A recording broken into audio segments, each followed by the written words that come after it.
Oui, bonjour. Bienvenue sur le stand des acteurs de la compétence, sur lequel nous vous invitons à suivre une table ronde. Les acteurs de la compétence, pour mémoire, nous sommes la première organisation professionnelle du secteur formation et développement des compétences, avec 13 500 adhérents. Alors, on va parler bilan carbone parce que nous avons développé en 2022 un programme autour d'un challenge carbone auquel ont participé de nombreux adhérents, à peu près une quarantaine d'entreprises qui ont été coachées. On a négocié des tarifs pour eux, on les a accompagnés tout au long. Il y a eu un préalable, il y a eu des points d'étape, il y a eu un atelier de la fresque du climat avec la fondation Good Planet, je crois, effectivement. Et aujourd'hui, ça nous permet d'avoir des retours d'expérience que nous allons partager avec deux de nos adhérents, Sylvie Petitjean et Lionel Fresnon. Sylvie, tu es responsable de Crêpes Formation. Quelle était ta motivation pour faire ce bilan carbone? Alors tout d'abord vous dire que je suis très heureuse d'être sur la REF cette année, comme les années précédentes, parce que c'est un événement magnifique, ressourçant. Et comme le disait Patrick Martin, la question du bilan carbone, c'est déjà une question d'engagement. Je suis engagée, je suis concernée, je me sens responsable par rapport à ces questions de transition écologique. Et nous avons réalisé notre bilan carbone parce que depuis quelques années déjà, nos financeurs publics nous sollicitaient pour sensibiliser les stagiaires, le public accueilli dans nos organismes à la question de la transition écologique, et que je préfère finalement être acteur du sujet plutôt que de l'enseigner sans être partie prenante. Et puis maintenant, dans les marchés publics, les organismes de formation qui y répondent ont une note selon leur engagement dans la transition écologique. Donc ça devient un critère d'achat pour la puissance publique, pour la formation des demandeurs d'emploi. Merci pour cette première présentation. Lionel, en plus, je crois, alors vous avez fait ce bilan carbone. Quelles ont été vos motivations, sachant que je crois que votre organisme de formation a une spécificité, vous ne faites que du distanciel. Tout à fait. Alors c'était intéressant pour le groupe Publica de se positionner dans un marché aujourd'hui où on ne peut plus nier l'aspect bilan carbone, on ne peut plus lier le besoin en environnement et la prise en compte de ces derniers.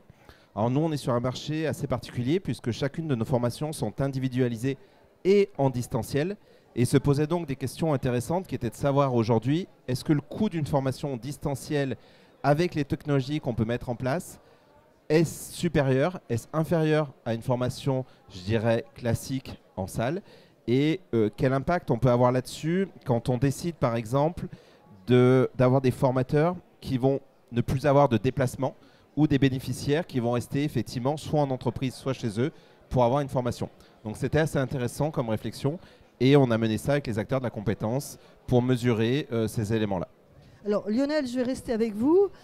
Quels sont les points clés justement issus de cette expérimentation du bilan carbone que vous avez fait? Qu'est-ce que vous en retenez de majeur? Alors, la première chose qu'on peut en retenir, c'est quelque chose de totalement inattendu, c'est un aspect team building. C'est-à-dire qu'aujourd'hui, quand vous faites un bilan carbone, vous allez vous rendre compte que vos équipes, vos formateurs vont avoir un effet global et vont vouloir essayer de prendre un petit peu cet aspect-là, la balle au bond, et réussir derrière à créer quelque chose pour votre entité. Donc ça a été extrêmement intéressant, c'était inattendu. On était là pour mesurer et on s'est rendu compte qu'on avait du défi interne. On avait des gens qui étaient motivés par savoir comment ça se passait et se comparer mutuellement dans les éléments.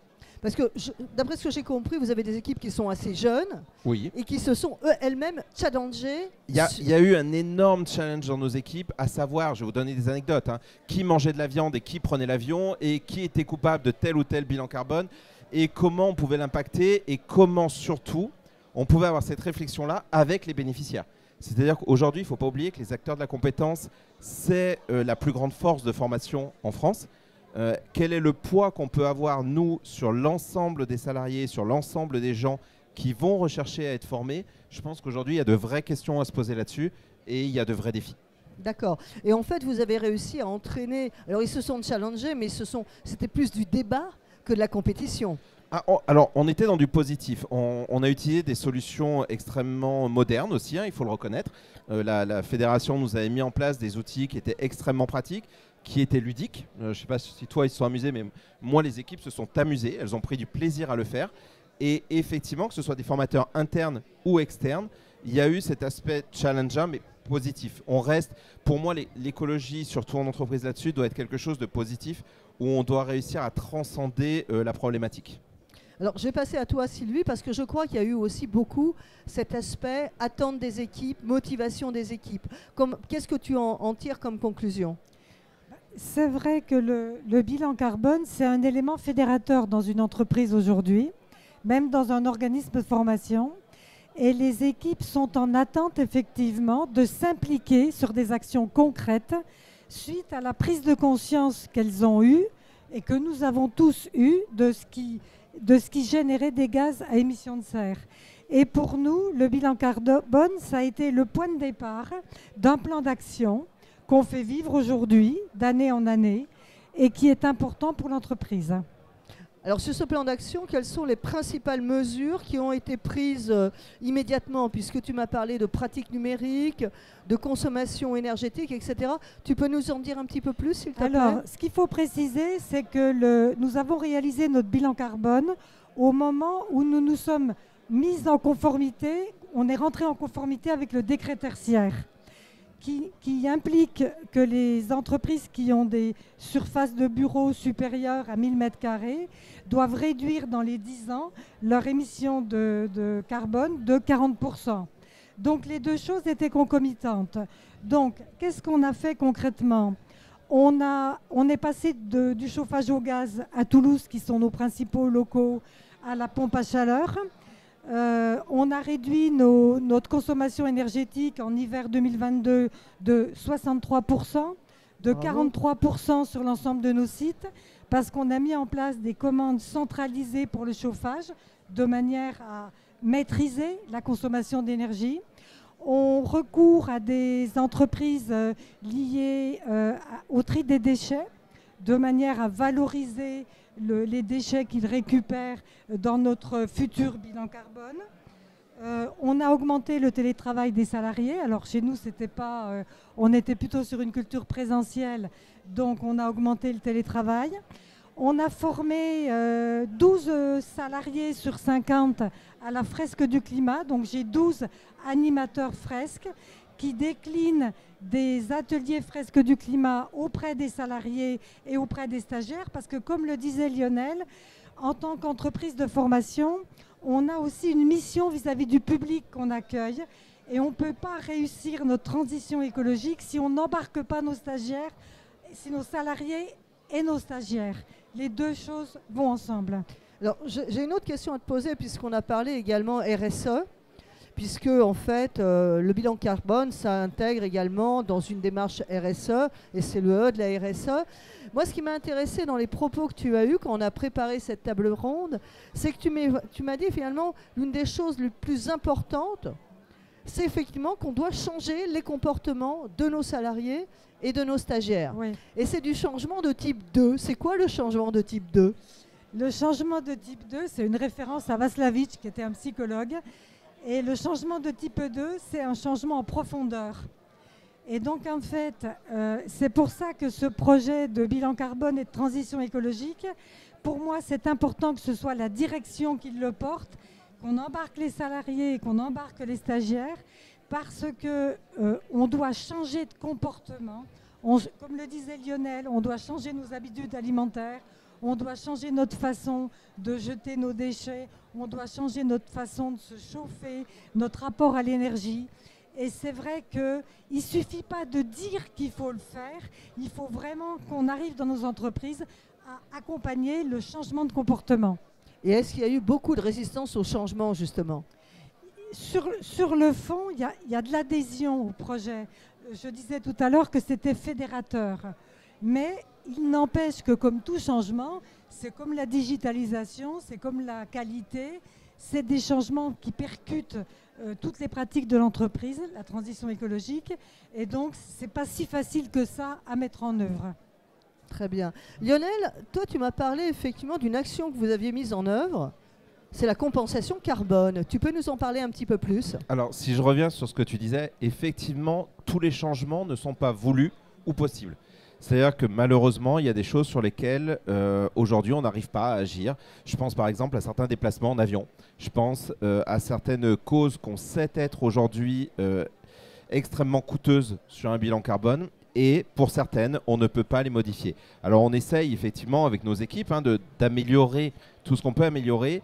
Mais arrive un moment où effectivement tu arrives à un seuil et tu sens que tu auras beaucoup de mal à l'améliorer. Une fois que tu as passé par exemple pour nous tes visios en énergie verte, que tu as pris les fournisseurs les moins coûteux sur les services de stockage, que tu as digitalisé l'ensemble des processus et que tu as essayé d'optimiser l'ensemble des flux, tu te rends compte qu'au bout d'un moment, tu ne vas plus pouvoir faire grand-chose.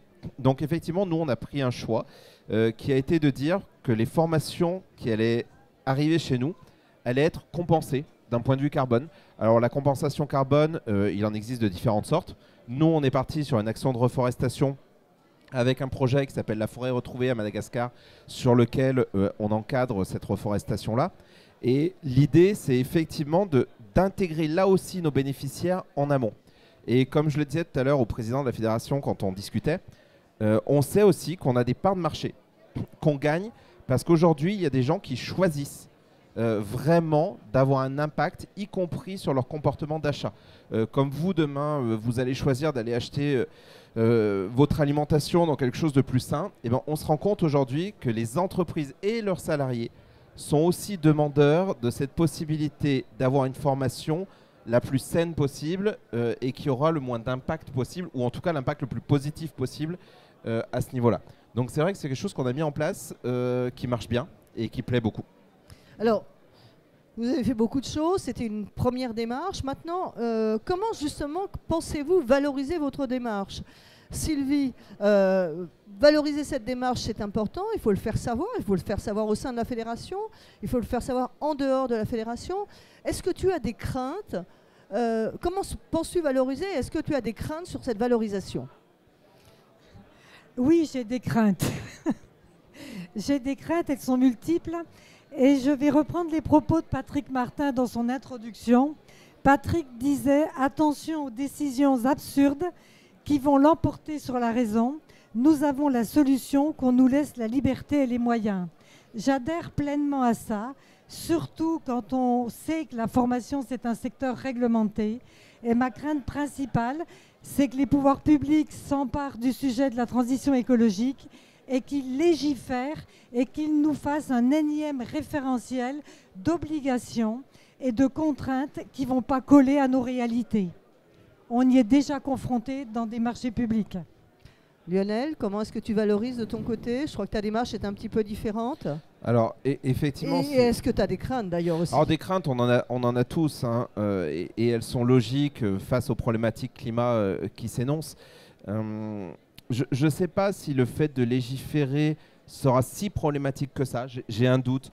Moi, quand je suis rentré, par exemple, pour parler de ce qu'on fait chez nous sur Calliope à la base, c'est quelque chose que j'ai détesté. Et progressivement, j'y ai trouvé un réel intérêt. Donc, je ne sais pas à quelle mesure on en est. Je vais reprendre un exemple que j'aime bien dans notre domaine de la formation. Quand on fait de la formation en immobilier, chez nous aujourd'hui, on est obligé d'intégrer de l'éthique. C'est la loi. Si vous vendez une formation à l'immobilier, même si c'est comment bien vendre un appartement, vous êtes obligé d'intégrer un module éthique. Une question qui pourrait se poser aujourd'hui à nos niveaux, j'en parlais tout à l'heure avec nos voisins, qui est de se dire, si demain on vend une formation bureautique, pourquoi on ne serait pas dans la capacité à fournir également une formation au Green IT, à l'informatique vert et je pense qu'il y a une prise de conscience à avoir là-dessus. Alors aujourd'hui, ça reste des arguments commerciaux, on est d'accord. Je pense que si on veut faire bouger les choses, on a la possibilité de le faire. Après, ça reste une démarche personnelle sur laquelle j'aurais tendance à appuyer. Mais je pense qu'il y a peut-être quelque chose à faire au niveau de cette prise en compte pour la rendre encore plus massive. Alors maintenant, c'est quoi la prochaine étape? Sylvie, j'en reviens vers toi. Je crois que tu es en train de réfléchir à une labellisation de ta démarche. Oui, moi je suis en train de réfléchir à une labellisation. Alors, soit une labellisation RSE, mais je préférerais une labellisation éco-responsable. Donc je suis en train d'étudier les différentes solutions. Et parmi ces solutions, quel type de solution aura ta préférence? Parce qu'on peut partir sur des référentiels qui peuvent être très lourds, très compliqués. Oui. Sont-ils adaptés à des entreprises de notre taille? Quels sont les critères que tu vas retenir pour le label que tu vas porter? Effectivement, la simplicité, le sens, le coût aussi, parce que moi je dirige une PME et donc on ne peut pas rajouter des coûts supplémentaires sans arrêt au coût déjà de la transition qui est important et qui n'est pas pris en compte dans les achats publics de formation. Et je suis en phase de recherche, là, d'études. Je reviens sur le problème du coût. Donc je reviens un petit peu en arrière. Ce que tu m'as dit également, c'est qu'en fait, finalement, ça a aussi un coût. Bien sûr. Et que tu avais réinvesti une partie de ta marge dans la transition écologique. Oui. C'est une part importante ou pas? Je ne l'ai pas quantifié. Ça fait partie justement des exigences des labels, d'avoir un pourcentage de sa marge affectée à la transition écologique. J'en suis pas là de ma démarche encore. Quant à toi, Lionel, je crois que tu te concentres plus sur une démarche alors, que certains pourraient appeler commerciale, mais ce que tu m'as dit finalement, c'est qu'on a la chance d'avoir plein de stagiaires et qu'on peut être effectivement une roue de progrès.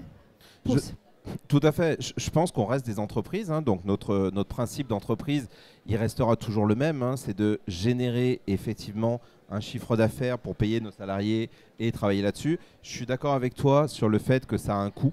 Toutes ces démarches-là vont avoir un coût, que ce soit déjà un bilan carbone. Hein, le bilan carbone en lui-même peut être aidé par l'ADEME, mais à un coût qu'on va avoir un coût en termes de temps également. C'est beaucoup de temps. C'est une activité qui est déjà chronophage par beaucoup de choses qu'on connaît en termes de dossiers, en termes de suivi. On nous demande déjà énormément de paperasserie et de travail à ce niveau-là.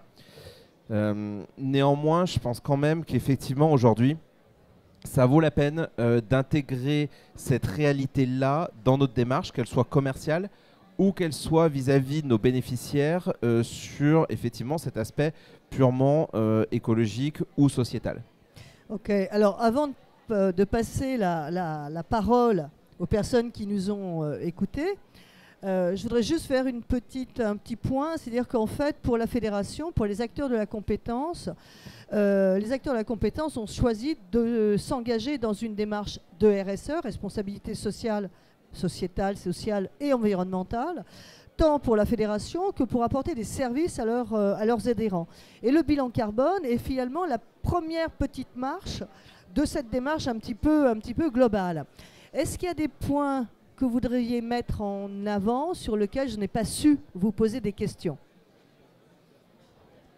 Non, mais peut-être exprimer une attente. De la même manière que la fédération nous a proposé des fournisseurs pour le bilan carbone, ça pourrait être intéressant que la fédération fasse aussi une exploration des labels et un guide des labels pour la profession, de manière à ce que le maximum d'entre nous puisse se positionner de manière correcte quand on veut s'engager. Bon, c'est noté, comme je sens que c'est un boulot qui va m'accomber, je veux bien en prendre note, effectivement. Mais je crois que c'est extrêmement important parce que la recherche de ces labels dont tu parles, si on doit y passer seul, c'est extrêmement chronophage. Et c'est très coûteux. En plus. Maintenant, je me tourne vers toutes ces personnes qui nous ont écoutés. Peut-être y a-t-il des questions, des remarques?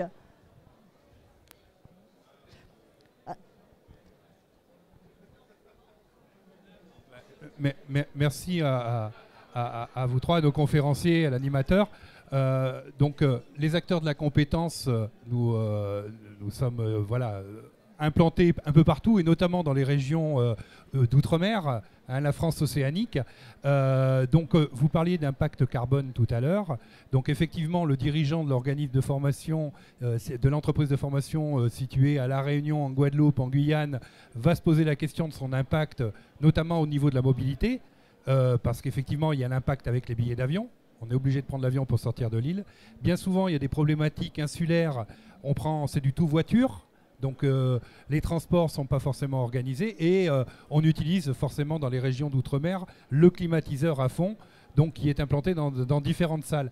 Donc je voudrais plutôt me retourner vers nos conférenciers pour qu'ils nous disent voilà, quels seraient les conseils.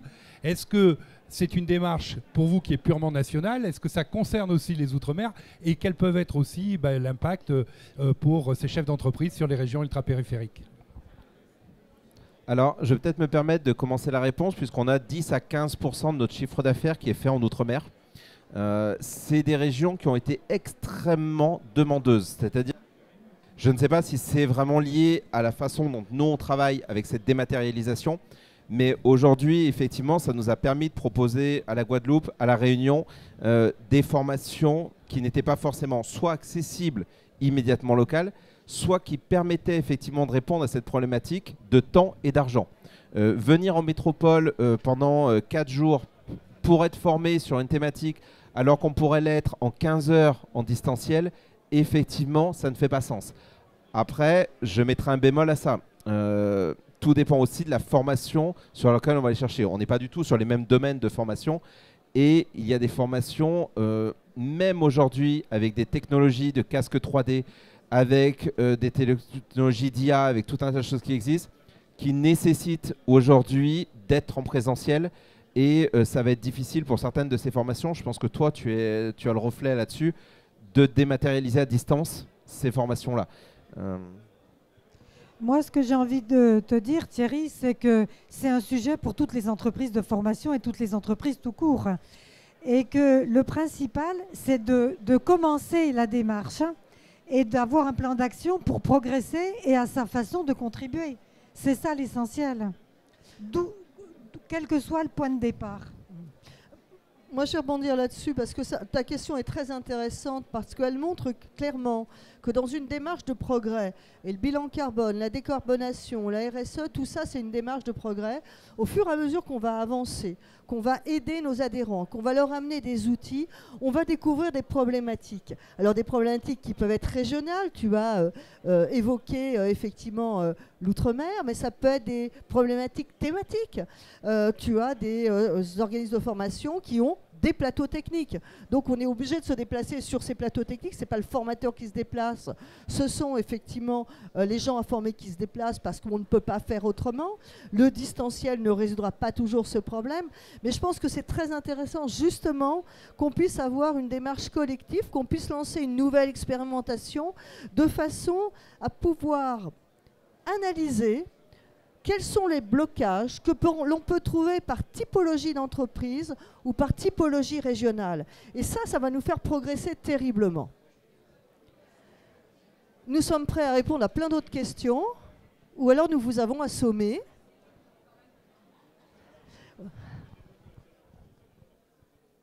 Merci, bonjour. Vous parliez justement tout à l'heure de coûts de marché public, etc.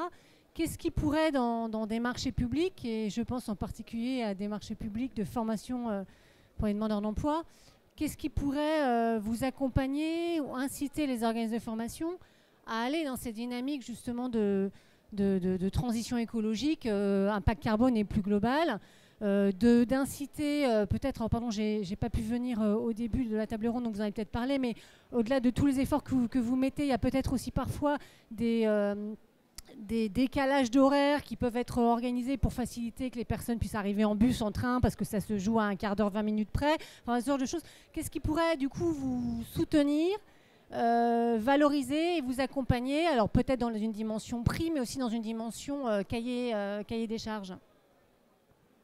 Merci.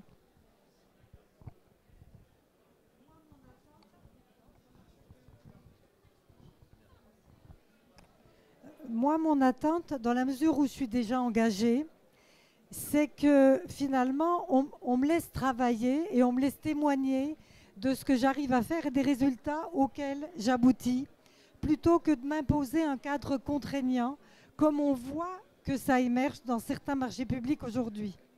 Par exemple, on est confronté à un marché public aujourd'hui qui nous demande tous les 15 mois de faire le bilan carbone des émissions de gaz à effet de serre de l'action qui est financée par l'acheteur public, d'accord ?